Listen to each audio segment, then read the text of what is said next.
The following video features excerpts from 2 recorded live lessons. Live lessons are for members of thevirtualinstructor.com. To learn how you can become a member, visit thevirtualinstructor.com/members. And I'm going to try to match it size for size as accurately as I possibly can. Now, when I'm drawing this oval, I'm going to move my shoulder around. So I'm drawing from my shoulder as much as possible. You don't want to really get into your wrist and try to make an oval that way. So I'm going to try to keep my wrist as stiff as possible. I'm going to hold the pencil down closer to the bottom of the pencil, not way up here at the top. And then I'm going to try to move my shoulder to create this oval. And we can go ahead and start filling in some of this information here.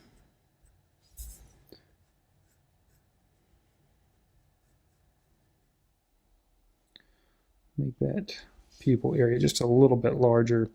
And I'm going to leave a little bit of a highlight in here. Maybe pull those lines kind of in the way that the feathers flow, if you will, here. Anyway, I'm trying to see the texture that's happening in these areas where I'm adding the value. And I'm trying to kind of mimic that texture with the marks that I put. And I'm just kind of varying the spacing between those marks to create the value that I need in that area. Let there be a little bit of variety in line quality. And the reason why it's a challenge is because you've got so many areas of light value on here. The beak is pretty light.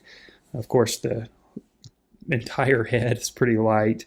And then I'll zoom out in just a minute so you can get an idea of what we're looking at so far.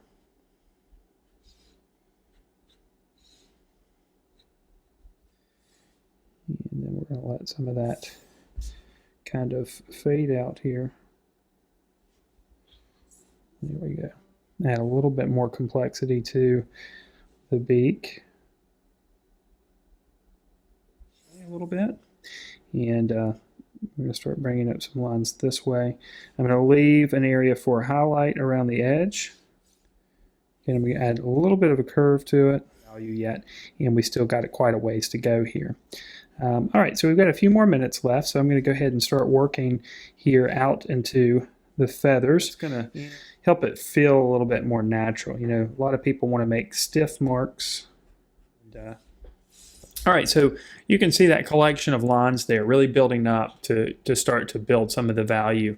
And I can't wait to get to this area here where we can really get some contrast here in the darks and the lights, which is really going to make some of these light areas really stand out to create lighter values.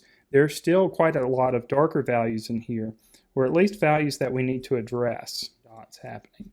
It's going to indicate a different type of texture, and it might just be a bit confusing. But okay, I'm just going to put a few areas out here, kind of in the middle section, where we've got some locations of darker value. Now that we're getting kind of over here near the edge, the value starts to get a little bit darker. We've got some feathers that kind of overlap each other. So we'll add just a few more of those. And then put just a little indication of shadow down here. All right, before I move up here to the top of the head, we're only going to do a little bit of work up here in the top of the head. Before I go up there, I'm going to start developing some of the darker values around the edges. So I'm going to go back and make some of these areas a bit darker. So we can make this area down here quite a bit darker. Just creating the illusion of the texture. You don't have to tell the whole story. You just have to tell enough of it. We'll let more of these happen closer to the edge of the head here because it gets a little bit darker. And I'm trying to be careful that I don't smear any marks that I've already made.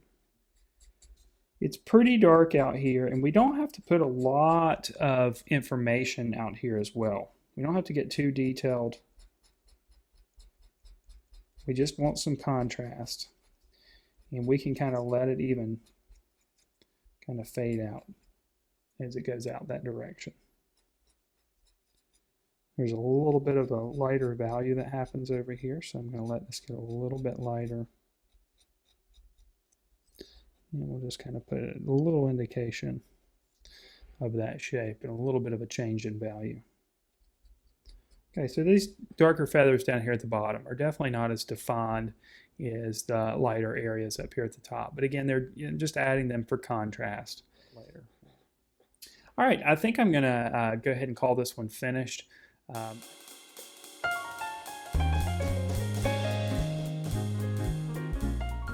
To learn more about how you can access this complete live lesson series, as well as the other recorded live lessons, presently over 130 hours worth of recorded live instruction, just visit thevirtualinstructor.com/members. Members have access to over 5 video courses, weekly live instruction, ebooks, and lesson plans for teachers. Just click on the Learn More Now button to learn more about the membership program.